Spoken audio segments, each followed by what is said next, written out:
চিত্রকূট।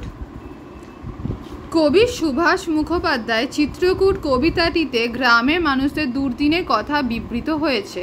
প্রাকৃতিক কারণে মাঠে ফসল হয়নি বলে প্রজারা জমিদারের কাছে খাজনা মাফ করার কথা বলেন।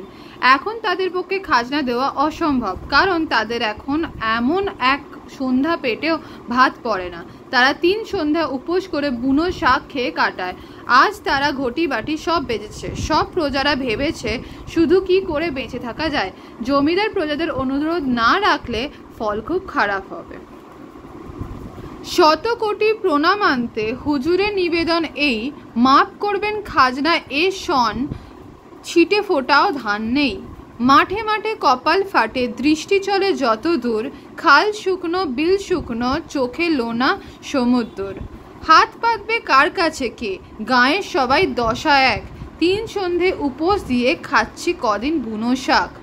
পরনে যা ছিল তাতে ঢাকে নাকো লজ্জা, ঘটি বাটি বেঁচেছি সব নিজের বলতে ছিল যা। এই দুর্দিনে পাওনা আদায় বন্ধ রাখুন মহারাজ, ভিটেতে হাত না দেয় যেন পাইক বন্দকরাজ।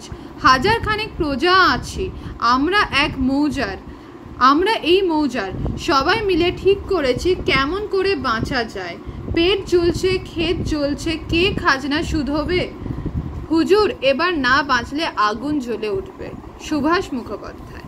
এবার মানেটা বলছে কি জিনিস বলছে, এই কবিতাটা মেনলি ফোকাসড অন যারা কৃষক আছে, যারা কৃষি শ্রমিক যারা আছে, তারা কৃষকরা কি করে, প্রচুর টাকার মানে জিনিসপত্র প্রথমেই তাদেরকে চাষ করার জন্য কিনতে হয়। ধর কৃষক আছে, সেই জমিতে আগে প্রথমে সিড দেবে, এই সিডটা কেনার প্রচুর পয়সা লাগে। তো তখন তারা কি করে, কোনো বড় মহারাজ থাকে বা কোনো জমিদার থাকে, তাদের থেকে তারা পয়সা ধার নিয়ে এই সিডগুলোকে কেনে।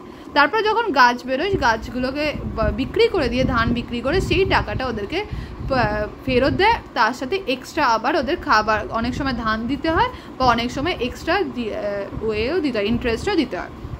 তো আমরা জানি যে ধর ও কি করলো, সিড কিনতে ওর 100 টাকা খরচা লাগবে। তো জমিদার ওকে বললো যে ঠিক আছে, আমি তোমাকে 100 টাকা দিচ্ছি, কিন্তু তুমি আমাকে প্রতি মাসে 10 টাকা করে দেবে, প্লাস যখন ধান উঠবে তখন 100 টাকা প্লাস ধানও দেবে। মানে প্রতি মাসে ধর এবারে 1 বছর ধরেও করলো, তাহলে মানে 10 × 12 120 টাকা হলো, প্লাস 100 টাকা প্লাস ধান, মানে ডাবলেরও বেশি। এইভাবে প্রচুর প্রচুর টাকা ওরা ইনকাম করতো জমিদাররা।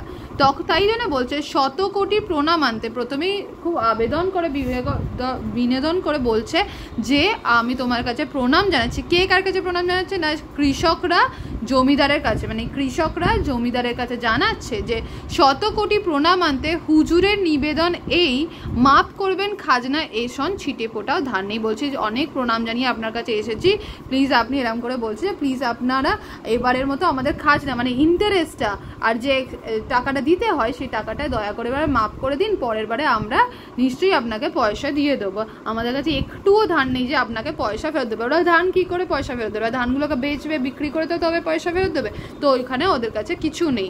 মাঠে মাঠে কপাল ফাটে, মানে একদম মাঠে মাঠে রোদ্দুরে খাঁ খাঁ করছে, কিচ্ছু নেই, একটুও ধান নেই। দৃষ্টি চলে যতদূর চোখ দিয়ে দেখতে পাচ্ছি ততদূরই পুরো একদম ফাঁকা ধুধু করছে। খাল শুকনো বিল শুকনো, মানে জল একদম নেই, তাই জন্য কোনো চাষ করতে পারিনি। চোখে লোনা সমুদ্র, যেমন সমুদ্রেতে আমরা চোখ তাকাতে পারি না, এত ঝলসানি হাওয়া দেয়, সেরকমই যেন মনে হচ্ছে এদিক থেকে ওদিক প্রান্তহীন কোনো মাঠ পড়ে আছে, কোনো গাছগাছরা কিচ্ছু নেই।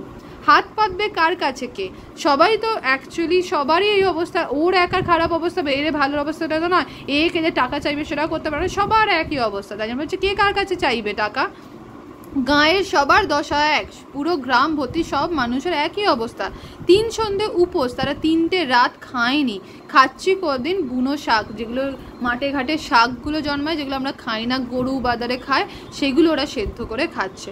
পরনে যা ছিল তাতে ঢাকে নাকো লজ্জা, মানে জামা কাপড় এতটাই ছিঁড়ে গেছে। আমরা জামা কাপড় কেন পরি, যাতে আমরা যখন সমাজেতে বড় হয়েছি বা শিক্ষিত হয়েছি তখন আমরা কি জানি আমাদের সমস্ত অঙ্গকে ঢেকে রাখতে হয়, আমরা খোলা গরম ঘুরে বেড়াতে পারি না। বলছে যে এতটাই ফেটে গেছে জামাগুলো যে আমরা ঢাকা দিতে পারছি না নিজেদের লজ্জার জায়গাগুলোকে। ঘটি বাটি বেঁচেছি সব, সমস্ত কিছু বেচে দিয়েছে, কিচ্ছু বাকি নেই।